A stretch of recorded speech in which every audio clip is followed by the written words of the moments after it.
Con la ayuda del Señor vamos a tratar de trasladar la visión. Espero que pongamos bastante atención, amén. Y que al finalizar, pues si tienen dudas, que las anoten y las pregunten, amén. Vamos a entrar de lleno de una vez, sin más preámbulo, amén. Y el número 1, como ustedes lo ven ahí, es Rubén, amén. Y Rubén lo que significa es el que ve al hijo, he aquí un hijo y la visión del hijo. He aquí un hijo y la visión del hijo.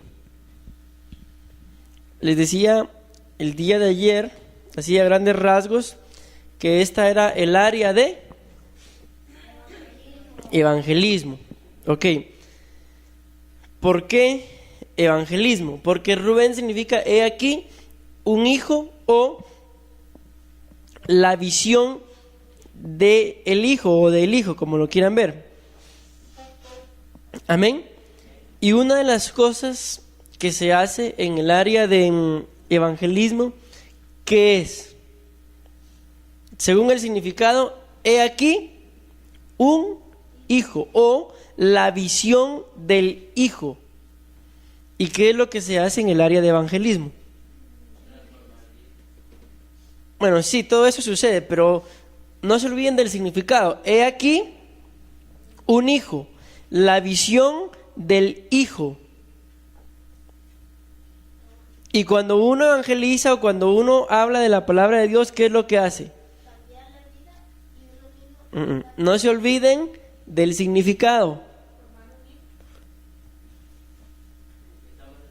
Presentar a un hijo. ¿Qué hijo? Al Hijo de Dios. ¿Cuál es el Hijo de Dios? ¿Cómo se llama el Hijo de Dios? Jesús. Entonces, ¿por qué la tribu de Rubén es el área de evangelismo? Porque lo que Rubén significa es eso. He aquí un hijo o la visión del hijo. Y cuando nosotros evangelizamos, ¿qué es lo que estamos haciendo? Presentando al Hijo de Dios. ¿Y quién es el Hijo de Dios? Y la Biblia dice, nadie va al Padre si no es por mí. Amén. ¿Y quién es ese por mí? Jesús, el Hijo. Amén. Entonces, la Biblia dice en Génesis 49:3. Amén. Miren, esto se lo voy a dar rápido, hermanos, sin mayor explicación, sino nada más es para trasladarles a ustedes la visión y que entiendan el por qué, amén, y cómo fue que Dios nos hablaba acerca de esta visión. Amén. Para que entendamos entonces que Rubén es el evangelismo. Génesis 49:3, escuchen, esta es la bendición que le da Jacob a sus hijos y dice, Rubén, tú eres mi primogénito, amén, mi fortaleza, el principio de mi vigor, principal en dignidad y principal en ¿qué? En poder, amén.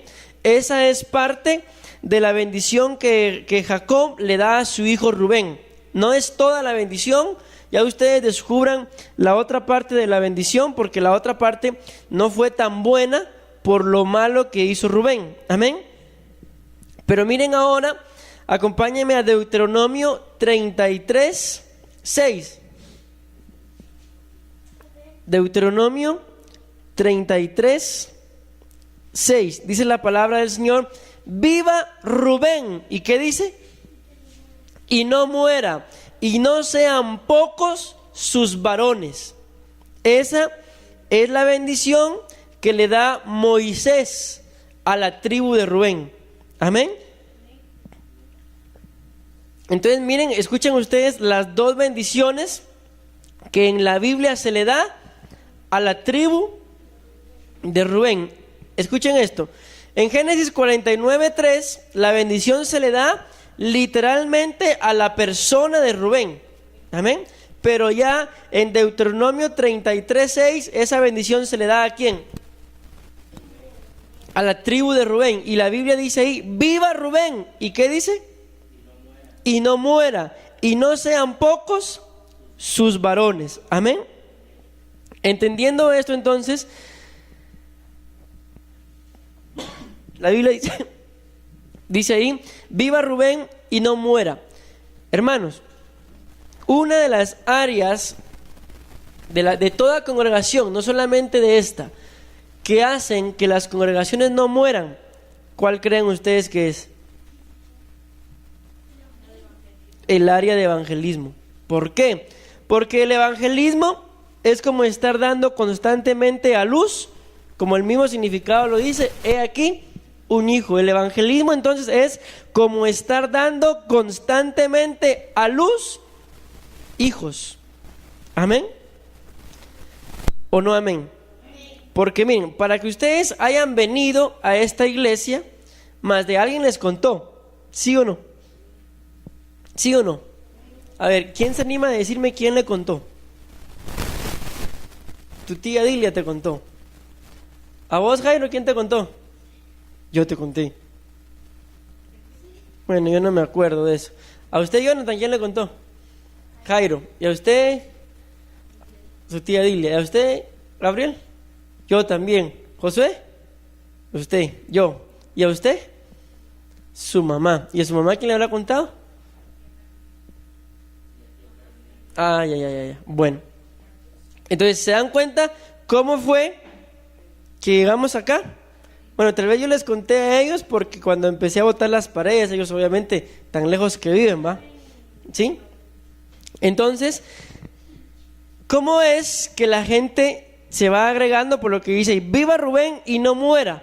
Porque constantemente, de una u otra forma, la persona que les contó a ustedes, por así decirlo, los dio a luz.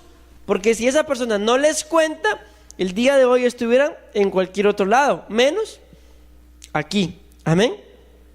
¿Qué es lo que se hace entonces cuando se evangeliza? Se presenta al Hijo de Dios. ¿Y cuál es el Hijo de Dios?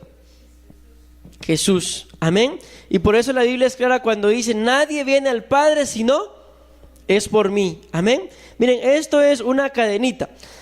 Porque cuando Jesús se fue y ascendió a los cielos, la Biblia dice, les conviene, dice, que yo me vaya, pero les enviaré otro consolador. ¿Quién es ese consolador?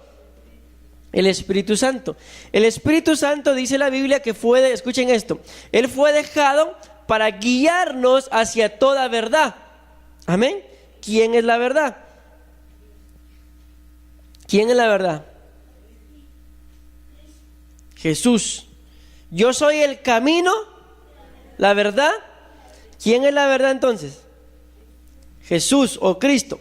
¿Quién es el encargado de guiarnos hacia toda verdad? El Espíritu Santo. Entonces, si el Espíritu Santo es el encargado de guiarnos hacia toda verdad, ¿hacia quién nos guía? ¿Cuál es el trabajo del Espíritu Santo? Llevarnos con Jesús. Amén. ¿Y cuál es el trabajo de Jesús? Jesús dice, yo soy el camino, la verdad y la vida. Nadie va al Padre si no es por este camino, si no es por esta verdad y si no es por esta vida. Entonces se dan cuenta cómo todo es una cadenita, que esa cadenita nos lleva ¿a dónde? Nos lleva a Dios. Amén. Pero muchos de nosotros, yo no sé si ustedes lo recordarán, pero muchos de nosotros, más de alguien nos habló, no de la iglesia, nos habló de Jesús, ¿sí o no? Amén. Entonces, ese alguien, Dios lo utilizó, amén, y el Espíritu Santo nos convenció, le abrimos el corazón a Jesús y ahora Jesús nos lleva hacia Dios. Entonces, ¿cuál es nuestro trabajo? Nuestro trabajo no es el trabajo del Espíritu Santo. Nuestro trabajo no es convencer a nadie. Nuestro trabajo no es llevar a la gente a Dios. Amén. Nuestro trabajo es presentarles ¿a quién? Al Hijo de Dios, que se llama Jesús. Dejar que el Espíritu Santo los convenza de nuestras palabras que son verdad, que Jesús los encamine hacia el Padre, y ese es todo nuestro trabajo. Amén. ¿Está claro entonces por qué Rubén es el área de evangelismo? Amén. ¿Cuál es la segunda? Según el orden que les di ayer. ¿Y Simeón cuál era? ¿Cuál era la tribu de Simeón? Discipulado. Ahorita nos vamos a dar cuenta por qué. Simeón significa el que escucha u obedece. Escucha, solo así lo vamos a poner, u obedece. Pero también significa el que es escuchado. Repito, Simeón significa el que escucha u obedece o el que es escuchado. ¿Qué área es esta? Área de discipulado. Amén.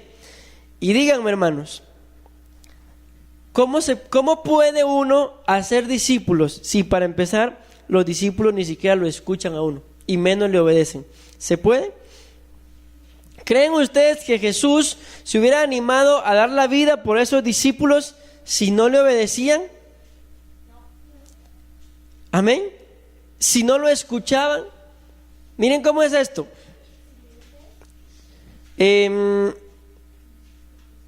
Ustedes saben que Jesús a las multitudes, ¿cómo les hablaba Jesús a las multitudes? En parábolas.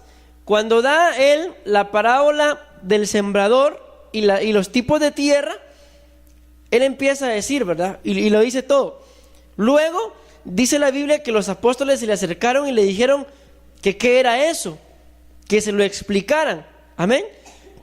¿Y qué hizo Jesús? Se los explicó. Imagínense ustedes ese momento. ¿Cómo habrá estado Jesús?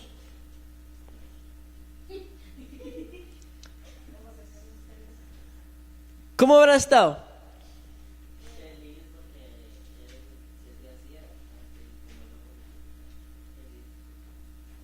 No me entendieron. Miren, llegan los discípulos y le dicen, mira, tú dijiste esto y esto y esto, pero explícanoslo. ¿Por qué creen ustedes que ellos estaban pidiendo una explicación?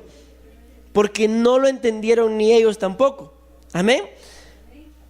Dice la Biblia que se los explicó, ¿sí o no? Se los explicó. Entonces, eso es a lo que yo quiero que ustedes vean. ¿Cómo habrá estado Jesús en ese momento? No cuando le dijeron que les explicara, sino cuando estaba explicando. ¿Cómo habrá estado? Como un maestro. O sea, él estaba, me imagino yo, o parado o sentado con ellos, ¿sí?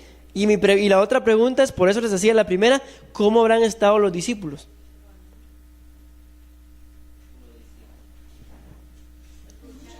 Escuchando. ¿Y cómo se llaman ellos? Discípulos. Entonces, si ellos son discípulos, ¿qué estaba haciendo Jesús? Discipulándolos. Pero ¿cómo se puede discipular a la gente?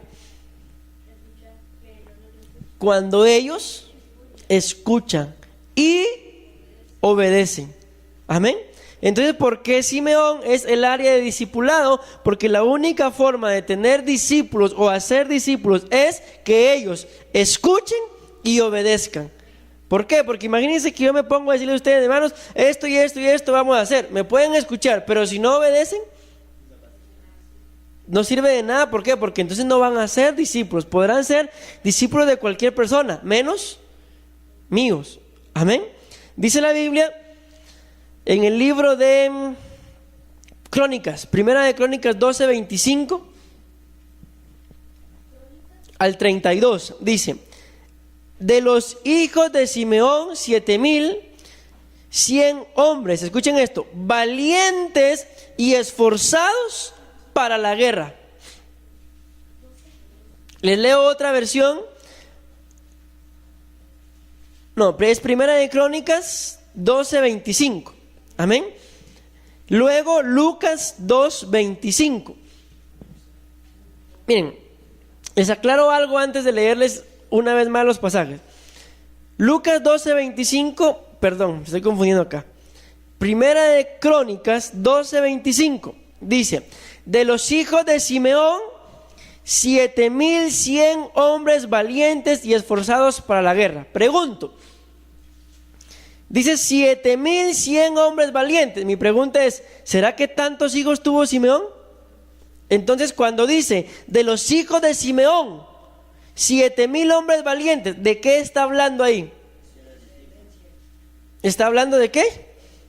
Sí, pero tiene otra palabra, la que estamos utilizando nosotros. ¿Ah? Ahí está. Está hablando de la tribu de Simeón. Amén. Amén. Entonces, ¿qué dice? De los hijos de Simeón, 7,100 hombres valientes y esforzados, ¿para qué?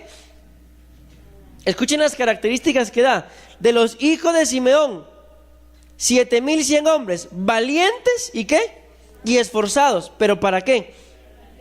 Para la guerra. Entonces, los discípulos, ¿para qué son formados? Para que sean valientes y esforzados al momento de ¿qué? De ir a la guerra. ¿Saben que dice la Biblia que en una oportunidad un ejército enemigo agarró a Lot y se lo llevó preso? Y dice la Biblia que Abraham fue y lo rescató. Pero ¿saben qué es lo curioso de eso? Que dice la Biblia que Abraham no se puso a buscar soldados fuera, sino dice la Biblia, vamos a ir y traemos a Lot, pero dice que el ejército que formó, dice que lo formó con todos los hombres que habían nacido en su propia casa. Amén. Entonces escuchen, los discípulos no son formados para cualquier cosa. Los discípulos son formados como personas valientes y esforzadas. ¿Para qué? Para ir a la guerra. Pero miren, ustedes pueden ser muy valientes, ustedes pueden ser muy esforzados, ustedes pueden ser excelentes en la guerra, pero si no escuchan y obedecen, de nada sirve. Amén. Entonces, características acá. ¿Ya entendieron por qué Simeón es el área de discipulado? ¿Por qué? Porque los discípulos saben escuchar y obedecer. Y entonces el otro significado es el que es escuchado. ¿Cuál es la idea de hacer discípulos? Que el día de mañana ustedes mismos estén discipulando. Entonces, la primera característica, si ustedes quieren discipular, ¿cuál creen que es? Según lo que estamos viendo. Escuchar y obedecer. Y el día de mañana entonces serán ustedes los que estén siendo escuchados. Amén. Luego dice Lucas 2:25 al 32. Aquí está hablando de otro hombre, amén, que no es el Simeón de las 12 tribus, ¿sí? Pero se los puse para que vean ustedes lo que promueve también el nombre de Simeón. Lucas 2:25 al 32. Dice la Biblia así: y he aquí, había en Jerusalén un hombre llamado Simeón, y este hombre, escuchen esto, justo y piadoso, esperaba la consolación de Israel, y el Espíritu Santo estaba sobre él, y él había sido revelado por el Espíritu, y le había sido revelado por el Espíritu Santo, escuchen esto, que no vería la muerte antes que viese al ungido del Señor. Y movido por el Espíritu Santo vino al templo, y escuchando a los padres del niño Jesús, lo trajeron al templo para hacer por él conforme al rito de la ley. Él le tomó en sus brazos y bendijo a Dios diciendo: ahora, Señor, despides a tu siervo en paz conforme a tu palabra, porque han visto mis ojos tu salvación, la cual has preparado en presencia de todos. ¿Qué dice ahí? Los pueblos. Amén. Luz para revelación a los gentiles y gloria de tu pueblo Israel. Dice, la cual has preparado en presencia de todos los pueblos. Amén. ¿A qué creen que se refería al decir ahí de todos los pueblos? Luego dice, y la gloria de tu pueblo Israel. El pueblo de Israel son las 12 tribus, y todos los pueblos, todo el mundo. Amén. Y por eso dice ahí, luz para revelación a los gentiles. ¿Quiénes somos los gentiles? Los que no somos judíos ni hebreos. Amén. Luego dice, y todos los pueblos. Amén. Entonces, mis amados hermanos, ¿me entienden por qué Simeón es el área de discipulado? Amén. Miren, y Simeón no solamente tiene esos significados, es el que más significados tiene. Solo se los voy a leer y logren ustedes anotar los que logren captar. Significa advertir, al son, anunciar, atención, atender, atentamente, atento, conceder, consentir, contar, convenir, convocar, dar oídos, decir, declarar, discernir, divulgar. Escuchen esto: dócil, entender, entendido, escuchar, exclamar, fielmente, juntar, llegar, mirar, obedecer, obediente, de oídas, oído, oír, poner, prestar, atención, pregonar, proclamar, publicar, recibir, razonar, saber, sonar y testigo. Amén.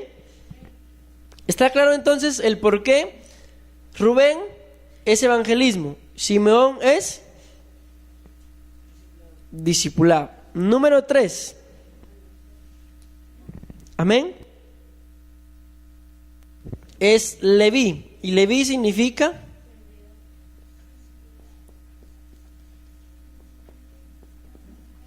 unidad.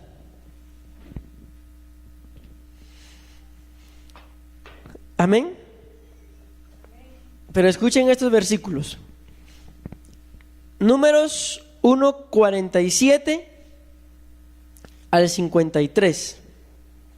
Dice: pero los levitas, según la tribu de sus padres, no fueron contados entre ellos, porque habló Jehová a Moisés diciendo: solamente no contarás la tribu de Leví, ni tomarás la cuenta de ellos entre los hijos de Israel. Escuchen esto: sino que pondrás a los levitas en el tabernáculo del testimonio y sobre todos sus utensilios y sobre todas las cosas que le pertenecen.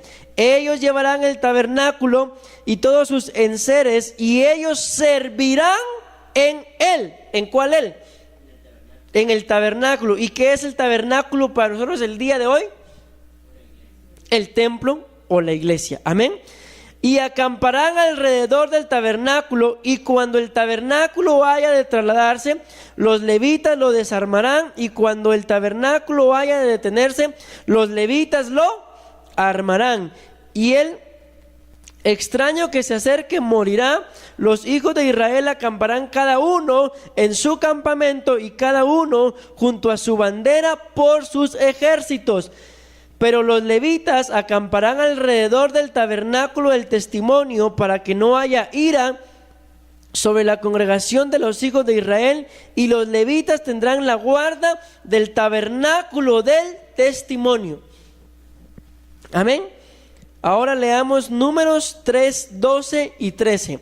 He aquí, yo he tomado a los levitas de entre los hijos de Israel en lugar, escuchen esto, de a todos los primogénitos nacidos de entre los hijos de Israel serán pues míos, los levitas. Porque mío es todo primogénito desde el día en que yo hice morir a todos los primogénitos de la tierra de Egipto. Santifiqué para mí a todos los primogénitos de Israel, así de los hombres como animales, míos serán yo, Jehová. Escuchen esto. ¿Qué fue lo que dijo Dios ahí? Dios decide tomar dentro de todo el pueblo de Israel a una tribu llamada Leví. ¿Para qué? Para que le sirvieran en el tabernáculo. ¿Pero por qué lo decide tomar? Porque él prefirió tomar a una tribu, a un grupo en específico, para que le sirvieran, que tomar a todos los primogénitos. Amén. Porque imagínense, si eso no hubiera sido así, todas aquellas mujeres que tenían un hijo primogénito, ¿saben qué se merecía aquel hijo? No, se merecía ir y servir automáticamente como Samuel. Samuel fue dedicado desde el vientre a Dios, y una vez fue destetado, dice la Biblia, fue llevado a la casa de Dios para que Leví se encargara. Amén. Ahora escuchen lo que dice Deuteronomio 33, 8 al 11. A Leví dijo: tu Tumim y tu Urim sean para tu varón piadoso, a quien probaste en Masa, dice, con quien contendiste en las aguas de Meriba, quien dijo de su padre y de su madre: nunca los he visto, y no reconoció a sus hermanos ni a sus hijos conoció, pues ellos guardaron tus palabras y cumplieron tu pacto. Ellos enseñarán tus juicios a Jacob y tu ley a Israel. Pondrán el incienso delante de ti y el holocausto sobre tu altar. Bendice, oh Jehová, lo que hicieren, y recibe con agrado la obra de sus manos. Hiere los lomos de sus enemigos y de los que lo aborrecieren, para que nunca se levanten. Amén. Escuchen esto, hermano. Rechazar a un levita es lo peor que la gente puede hacer. ¿Saben? Los levitas, por excelencia, somos toda aquella gente que ha dedicado su vida a Dios para servirle. O sea, estamos hablando de los pastores y ministros. Amén. Lo peor que la gente puede hacer es rechazar a uno de ellos o hablar mal de uno de ellos. Amén. Pero normalmente no hay mucha gente que hable mal de un ministro, pero normalmente sí, casi todos hablan mal de los servidores. Amén. Y la Biblia dice aquí: ¡ay de aquel! Amén. Del que se levante en contra de los levitas. Amén. Entonces está claro que la Biblia dice que los levitas fueron levantados para servir ¿dentro de qué? Del tabernáculo.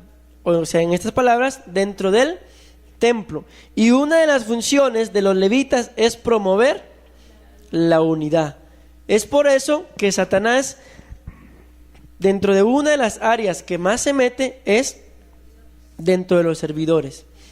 Amén. En una oportunidad, bueno, mejor dejo eso ahí, punto y final. Les quiero contar algo que me pasó anoche. Miren, anoche yo no les puedo decir que fue un sueño, que fue una visión, pero lo que sí les puedo decir es que yo estaba consciente de lo que yo estaba viviendo anoche. Amén. Si me pongo a contarles todo es muy largo y a mí me interesa terminar con esto, pero lo que sí les puedo contar es que el Señor me permitió ver, y yo se lo decía hoy en la mañana: Señor, así con estas palabras se lo voy a decir: ¿por qué yo? ¿Por qué a mí? Si tú bien sabes esto y esto de mí, ¿por qué me permites ver esto? ¿Saben qué fue lo que vi? Vi una lucha desencadenada de demonios en contra de la iglesia. Pero cuando digo en contra de la iglesia, no me refiero a la iglesia a nivel mundial, me refiero a nosotros. Yo los vi a ustedes ahí, vi a muchos de ustedes ahí. Amén. Entonces vi una lucha, como lo voy a repetir, desencadenada. Y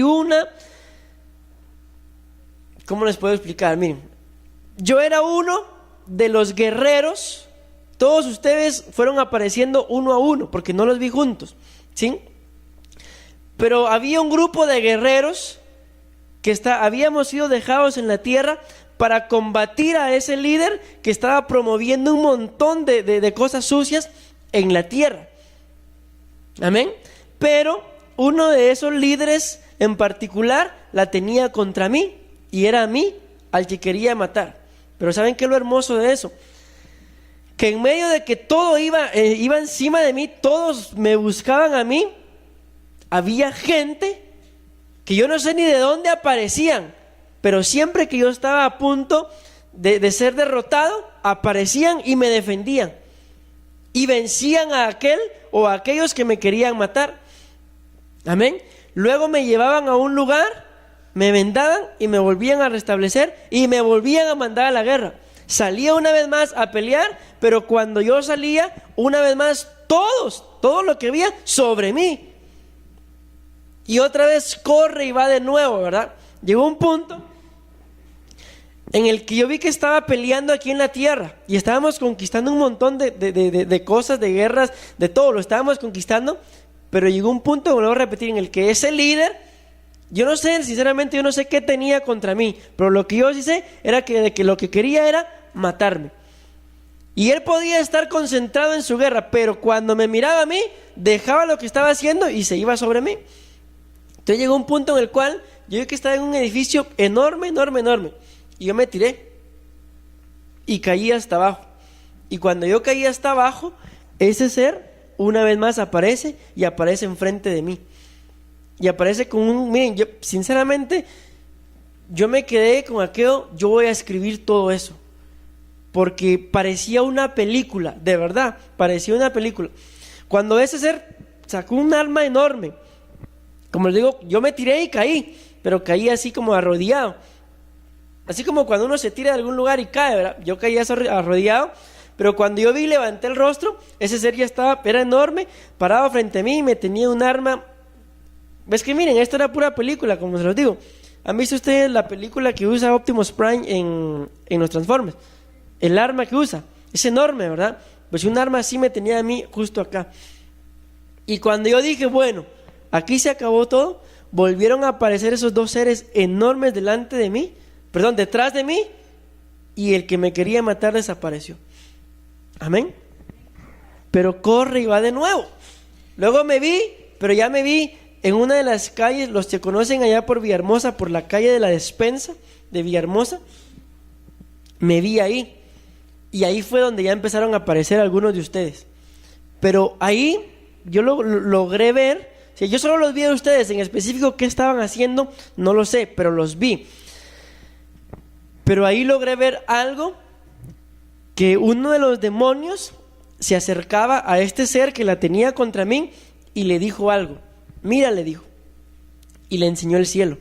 ¿Qué es lo que ves?, le dijo. Y ese hombre, como les dije, yo no les puedo describir si era un hombre, un demonio, qué es la cosa que me quería matar. ¿Qué es lo que ves?, le dijo. Y vio hacia el cielo, pero veía en dirección para acá. Y dijo, veo luz y estrellas, dijo. ¿Y saben qué le dijo el demonio? ¿Sabes qué significa eso?, le dijo. Sí, le dijo. Eso significa que lo están haciendo bien, dijo. Y cuando este ser, porque bueno, no sé si era un hombre o qué, dijo eso, yo entendí lo que Dios quiere para nosotros. Y me dijo, lo están haciendo. Bueno, le dijo, mejor dicho, ¿sabes qué significa eso? Luz y estrellas. Sí, le dijo, lo están haciendo bien. Amén. Pero lo que a mí me sorprendió fue que en medio de todo, amén, todo se dirigía a mí. A ustedes, yo no vi a ninguno de ustedes con problemas o con luchas. No, yo los vi a ustedes re bien, los vi. En medio, como lo voy a repetir, es que miren, si les contara todo, pierdo el tiempo y no logro trasladarles esto. A su tiempo tal vez lo haga o tal vez lo escriba para que ustedes vean. Y si lo logro escribir, se van a dar cuenta que parece pura película. Amén. Pero en medio de todo, lo que a mí me dejó con paz fueron dos cosas. Una, que siempre cuando yo ya sentía que ya no, siempre alguien aparecía y me defendía. Y una vez me restablecía. Nunca me lograron matar, me herían, pero no me mataban. Amén. Y dos, cuando ese ser vio luz y estrellas, dijo, lo están haciendo bien. Y yo entendía que era todo esto, que al fin Dios me está permitiendo hacer las cosas en orden. Y lo sorprendente es, ustedes se preguntarán, pero pastor, o tal vez lo habrán pensado, no sé, pero la mayoría son niños. Pero pastor, tal vez solitos no vamos a poder. Amén. Entonces es ahí en donde yo veo que aunque estaba, mejor dicho, decayendo, siempre alguien me salvó. Amén. ¿Por qué les digo esto? Porque una de las áreas más atacadas es esta. Y como se los acabo de decir, yo vi que la iglesia estaba, pero miren, de verdad, siendo atacada por infinidad de demonios. Yo no sé en realidad Si ustedes logran imaginarse cómo puedan ser los demonios, no sé. Pero lo que yo sí les digo son dos cosas. Unos eran totalmente horribles y deformes, pero otros eran tan hermosos que cualquiera diría, esos no son demonios. Amén. Y uno de esos, de los que eran más hermosos, era el que me atacaba a mí. Pero miren, como lo voy a repetir, me buscaba por una y por otra, y yo le hacía frente, porque le hacía frente, pero llegaba un punto en el que ya no, necesitaba de alguien que me llegara a rescatar. ¿Y saben qué se me venía a mí a la mente? El arcángel Miguel. Amén. Y una de las cosas que a mí me tiene pensativo, ¿saben cuál es? Que yo siempre le he dicho al Señor en mis oraciones, porque miren, hay algo que ustedes tienen que entender. Cuando nosotros seamos arrebatados, en el cielo van a haber rangos, van a haber niveles. Amén. Porque ¿qué es lo que la Biblia dice? Que estamos siendo preparados, escuchen bien, estamos siendo preparados para la boda del Cordero o para las bodas del Cordero. Las bodas del Cordero. Y díganme ustedes, bueno, yo creo que nadie ha asistido, pero les voy a hacer la pregunta. ¿Quién de ustedes ha asistido a una boda en donde no hay invitados? Se da risa, y es ilógico. ¿Por qué? Porque una de las cosas que yo he entendido es la siguiente: que los ministros, no somos parte de la novia. A veces a mí me duele pensar eso, pero les soy sincero, más que dolor, a mí me alegra. ¿Por qué? Porque un ministro, por eso es ministro, por eso es sacado de dentro del rebaño. Amén. La función de un ministro, ¿saben cuál es? Es pelear con Jesús a la par de él. Entonces entendía yo, bueno, yo puedo venir y caer y tal vez ser derrotado, pero como Él está conmigo, no voy a perder. Amén. ¿Por qué les digo esto? Porque en el cielo van a haber niveles. Y una de las cosas que yo siempre le he dicho al Señor, cuando oro le digo al Señor, yo siempre anhelo, y sé que va a llegar ese día en el cual cuando tú salgas a pelear, yo voy a ir ahí, a la par. Dentro de todos esos que tú tengas, yo voy a ir ahí a la guerra. ¿Por qué creen ustedes que una de las películas que a mí más me gustan son las películas de guerra? Porque yo me imagino ese momento, no las de guerra con pistolas, las de guerra con flechas, las de guerra con espadas. Esas son las guerras que a mí me encantan. ¿Por qué? Porque yo me imagino las batallas del rey David. Y yo sé que con Jesús va a ser lo mismo. Amén. Bueno, ¿de dónde saco todo esto? De que una de las áreas en las cuales los demonios más estorban es acá, en el área de servidores. ¿Por qué? Porque normalmente toda la gente se da cuenta de lo que ellos... ¿Saben de qué se da cuenta la gente? De lo que ellos no hacen dentro del templo. Pero de lo que hacen, eso ni lo toman en cuenta. O sea, me estoy refiriendo a que nadie se da cuenta del buen servicio que prestan, pero lo que no hacen, todos lo miran. Amén. En una oportunidad alguien me dijo: pastor, ¿me da permiso para llamar la atención a los grupos de servidores o a los servidores que no están sirviendo? ¿Saben qué le dije? No le dije. ¿Por qué? Porque fácil es venir y llamar la atención a los que no están sirviendo, pero ¿por qué no premiamos a los que sí están sirviendo? Amén. Entonces es por eso que Satanás, una de las áreas en las que más estorba es esta y la que sigue. Estas dos son las áreas más peleadas. Y las personas que estén aquí no pueden ser débiles. ¿Por qué? Porque si el líder es débil, el área va a ser débil. Amén. Esto no significa que los demás sí pueden ser débiles, tampoco. Pero nada más estoy diciendo que estas áreas son de las más peleadas. ¿Por qué? Porque donde son los servidores y la alabanza son, por así decirlo, piernas, junto con lo que es el evangelismo, son las piernas de la congregación. Y si una de estas áreas es débil, entonces la iglesia es coja. Amén. Número 4. Judá. Judá significa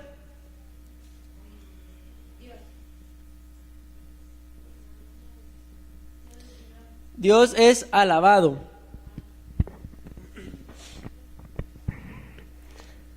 Amén. Génesis. Miren esta bendición. 49, 8 al 12. Miren la bendición que le da Jacob a Judá. Esta versión es algo diferente, lo voy a leer así como está. Dice: y a Judá, tus hermanos te reconocerán, tu mano estará en la cerviz de tus enemigos, los hijos de tu padre se inclinarán delante de ti. Y a Judá es un cachorro de león, desde la planta tierna. Mi hijo, dice, te paras sobre la presa, él se agacha y se extiende como león, como cachorro de león. ¿Quién se atreve a provocarlo?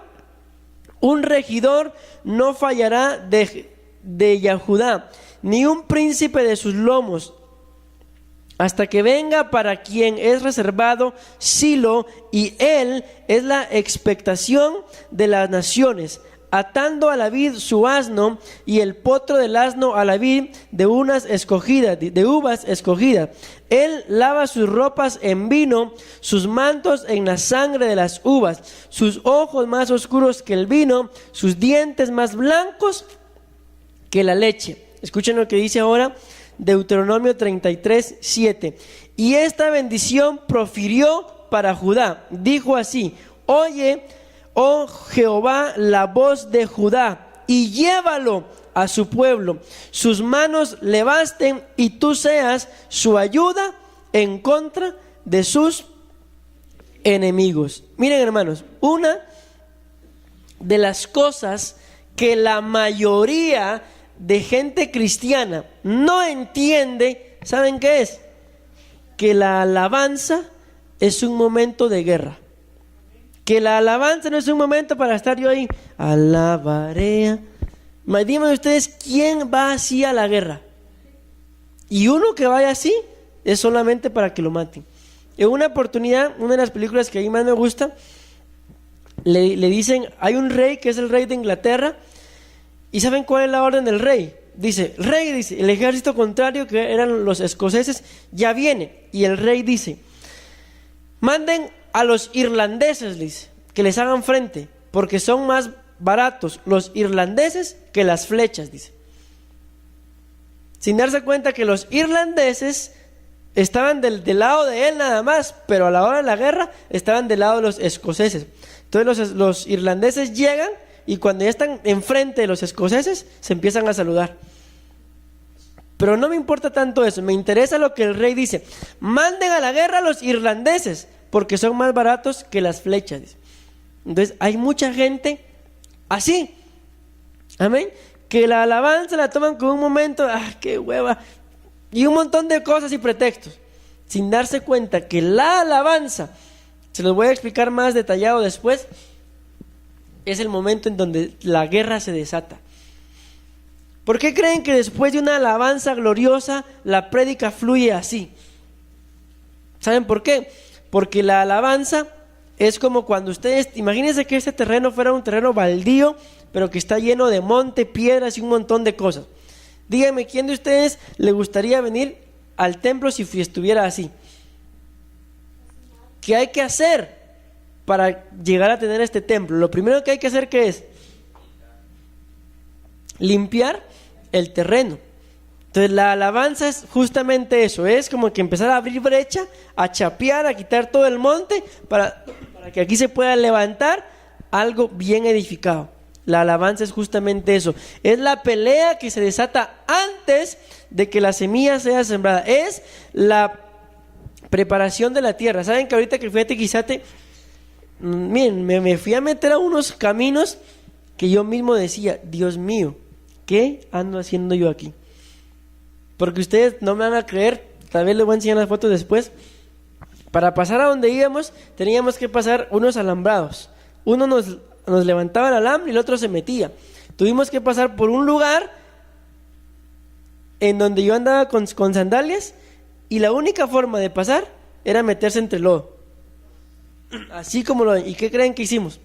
Nos metimos entre el lodo. Llegamos a otro lugar en donde toda la basura que queda de la caña, había que pasar por ahí.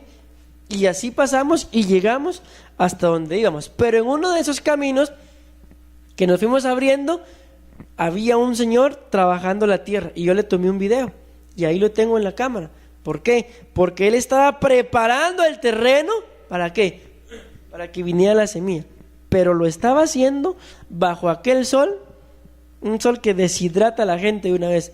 La piel de aquel señor, morena, pero yo más creo que por moreno de raza, estaba moreno por la quemadura del sol. Amén. Entonces, preparar la tierra para sembrar la semilla no es fácil. Lo fácil y lo rico es comerse las papas ya peladas, pero sembrarlas, esperar el tiempo de cosecha y cosecharlas, limpiarlas, y todo ese proceso, ¿eso quién lo hace? Solo la gente que de eso vive. Amén. Y exactamente eso es el área de Judá.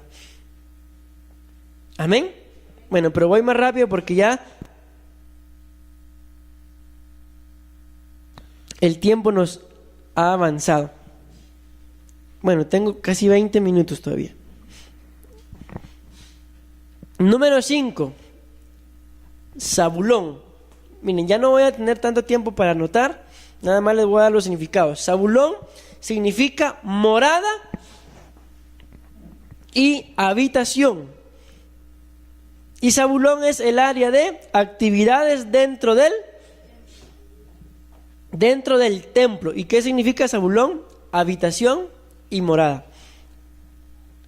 Cuando ustedes saben que hay culto aquí, díganme ustedes, ¿quién de ustedes hace lo siguiente?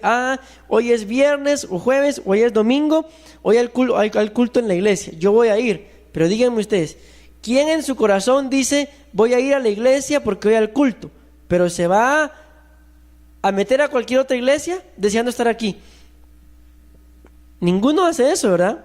¿Por qué? Porque cuando vamos por X o Y razón a otra iglesia, vamos con la idea de que vamos a esa iglesia. Entonces, actividad dentro del templo es Zabulón. ¿Por qué? Porque Zabulón significa morada y habitación. ¿Y ustedes a dónde vienen a los cultos? ¿A dónde vienen a morar? ¿A dónde vienen a habitar? Aquí al templo. Amén. Génesis 49:13 y Deuteronomio 33:18. Les leo el primero, Génesis 49:13. Zabulón en puertos de mar habitará, será para puerto de naves, y su límite hasta Sidón. Ahora Deuteronomio 33:18. A Zabulón dijo: alégrate, Zabulón, cuando salieres. Amén. Vamos al siguiente. Isacar. Amén. Oración y ayuno. Isacar significa recompensa. Pero también les voy a leer un versículo del por qué el Señor me hablaba de Isacar en oración y ayuno. Génesis 49:14 al 15. Isacar, asno fuerte que se recuesta entre los apriscos, y vio que el descanso era bueno, amén, y que la tierra era deleitosa, y bajó su hombro para llevar, dice, y sirvió en tributo. Amén. Ahora Deuteronomio 33:18 y 19. A Zabulón dijo: alégrate, Zabulón, cuando salieres. Amén.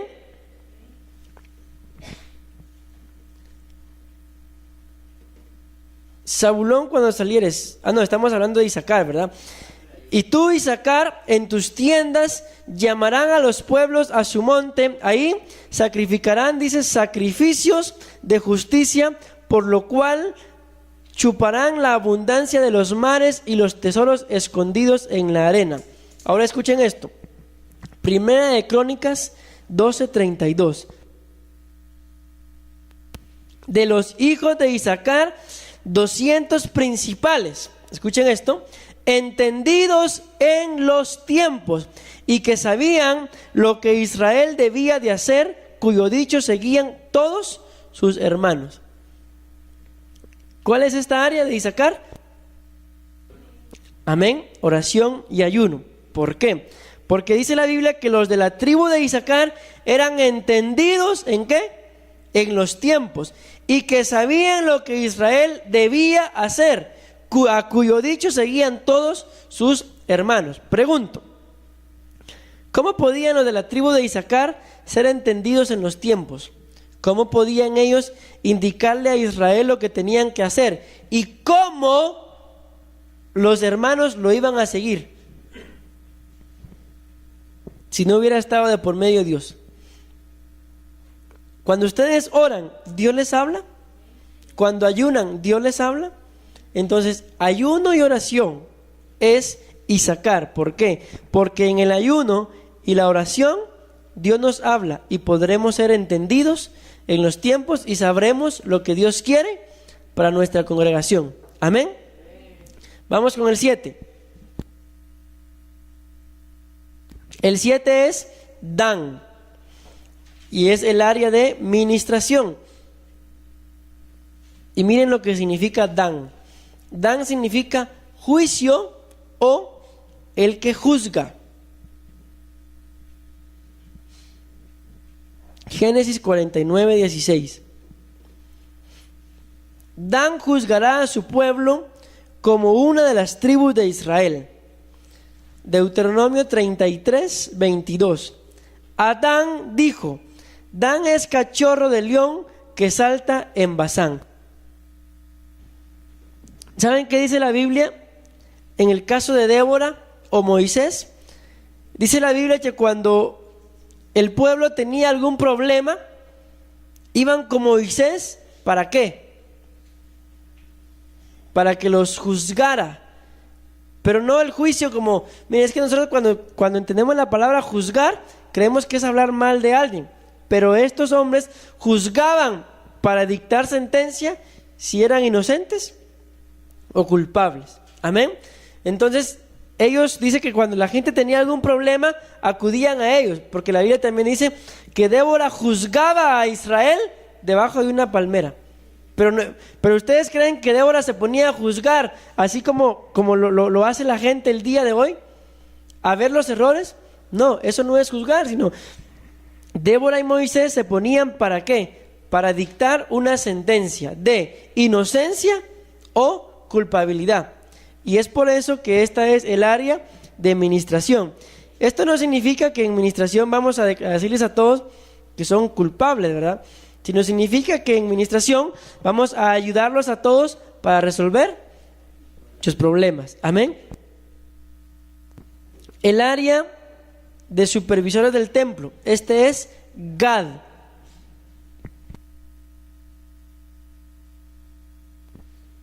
Gad, si escuchen lo que significa, y creo que no es casualidad que haya quedado como quedó. Gad es grupo de gente o tropa. ¿Y quiénes son los líderes de supervisores? El grupo de líderes. Amén. Amén. Gad, Génesis 49:19. Escuchen esto. Gad. Miren, por eso a mí me sorprende todo lo que me pasó a mí anoche, porque dice: Gad, ejército lo acometerá, mas él acometerá al fin. Como quien dice, ejército lo enfrentará, pero él saldrá victorioso. Amén. Deuteronomio 33:20 al 21. A Gad dijo: Bendito el que hizo ensanchar a Gad. Como león reposa y arrebata brazo y testa. Escoge lo mejor de la tierra para sí, porque ahí le fue reservada la porción del legislador, y vino en la delantera del pueblo. Con Israel ejecutó los mandatos y los justos decretos de Jehová. Amén. Número 9. La tribu de Aser, que es el área de ventas. ¿Y qué creen que significa Aser? Aser significa feliz.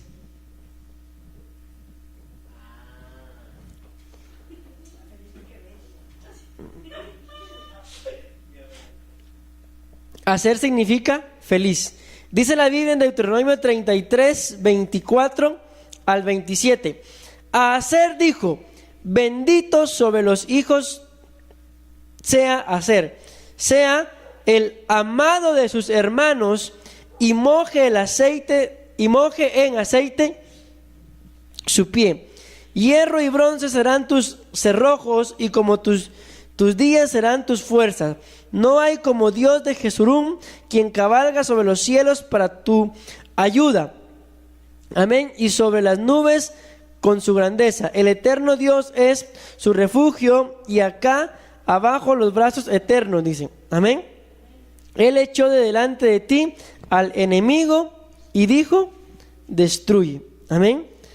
Bueno, pero acá me falta una cita. Quiero buscárselas. Sí, es Génesis lo que me falta.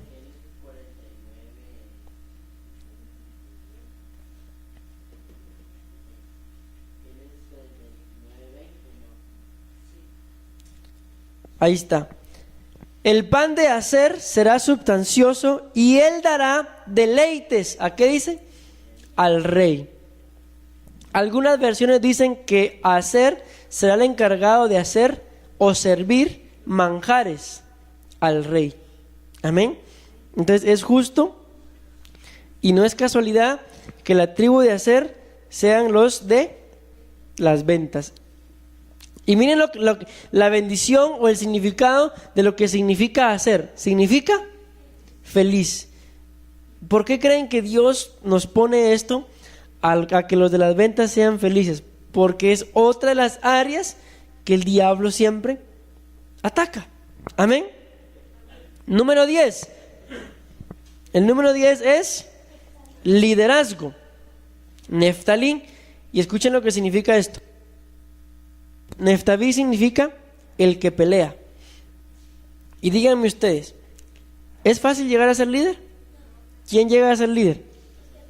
No el peleonero, ¿verdad? Sino solamente el que pelea por mantener vivos sus ideales, obviamente apegados a lo que la Biblia dice. Deuteronomio 33, 23 dijo: a Neftalí dijo, Neftalí, saciado de favores y lleno de la bendición de Jehová, posee el occidente y el sur. Génesis 49, 21. Neftalí, sierva suelta, que pronunciará dichos hermosos. Y díganme ustedes, hermanos, cuando un líder los ayuda a alcanzar sus metas, ¿acaso no se gozan? Amén. Número 11, coordinador de eventos especiales. José. José significa que Dios añada. Levantado, quien perdona, y también significa incremento.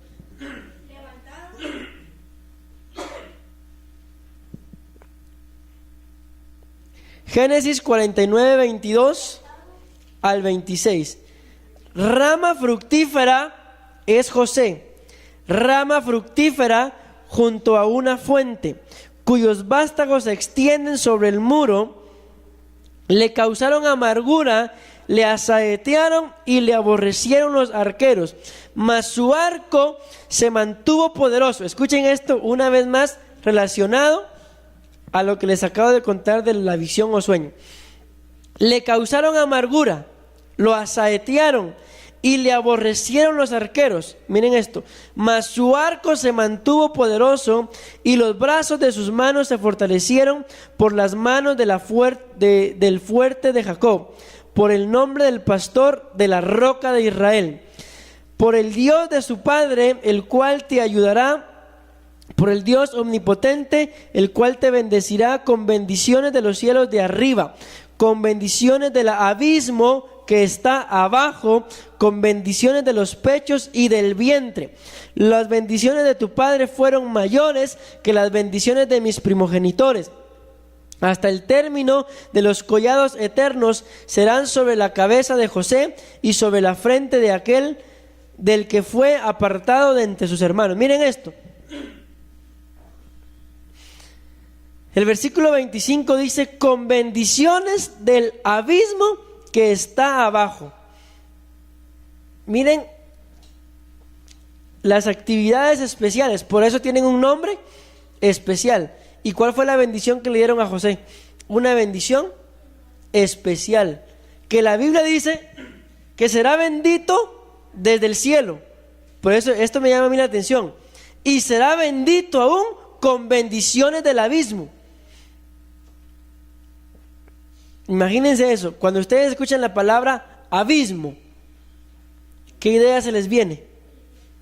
Y la Biblia dice, si lo tomamos como infierno, dice que José va a ser bendito aún con bendiciones que vengan del infierno. Y díganme ustedes normalmente, ¿qué es lo que sale del infierno? Maldiciones. Eso quiere decir, o demonios, dando a entender que cualquier maldición que lancen contra José, Dios la va a convertir en bendición.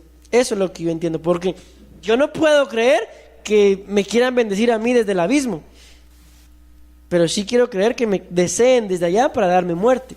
Amén. Eso da a entender de que aún aquellos que tú pensabas que te querían hacer un daño, aún Dios los va a usar y te tienen que bendecir. Amén. Bueno, Deuteronomio 33:13 al 17. A José dijo: bendita de Jehová sea tu tierra, con lo mejor de los cielos, con el rocío, escuchen esto, y con el abismo que está abajo. Pregunto, ¿estoy leyendo la misma cita? Estoy leyendo diferentes citas, y la bendición es la misma. ¿Se dieron cuenta que las bendiciones para los demás eran diferentes? Siéntese bien. Pero para estos, para José, es la misma. A José le dijo: bendita sea tu tierra como el mejor de los cielos, como el rocío y con el abismo que está debajo, con los más escogidos frutos del sol, con el rico producto de la luna, con el fruto más fino de los montes antiguos, con la abundancia de los collados eternos y con las mejores dádivas de la tierra y su plenitud, y la gracia del que habitó en la zarza venga sobre la cabeza de José y sobre la frente de aquel que es el príncipe entre sus hermanos. Como el primogénito de su toro es su gloria, y sus astas como astas del búfalo. Con ellas acorneará a los pueblos juntos hasta los fines de la tierra. Ellos son, amén, los 10 millares de Efraín, y son los millares de Manasés. Amén. Miren qué bendición que desatan sobre la tribu de José, que es actividades especiales. Y por último, amén, anfitriones, que es la tribu de Benjamín. Benjamín significa hijo de mi mano derecha o diestro. Dice la Biblia en Génesis 49:27, Benjamín es un lobo enfurecido, en la mañana comerá quieto, amén, y en el atardecer él dará comida. Deuteronomio 33:12, a Benjamín dijo: el amado de Jehová habitará confiado cerca de él, lo cubrirá siempre y entre sus hombros morará. Amén. Y recuerden, hermanos, miren, no es casualidad. ¿Qué es lo que significa Benjamín? Hijo de la mano derecha o diestro. Una de las áreas, Benjamín tiene mucho que ver, bueno, con Rubén. ¿Por qué? Porque en las dos áreas se trata de trabajar con gente. Amén. Una, para que la gente se sienta amada. Amén. Y la otra, pues también para que se sientan amados. Con la diferencia de que a uno le vamos a trasladar el amor en la calle y a otros aquí adentro. Amén. Y amén. Denle una fuerte ofrenda de palmas al Señor en el nombre poderoso de Jesús.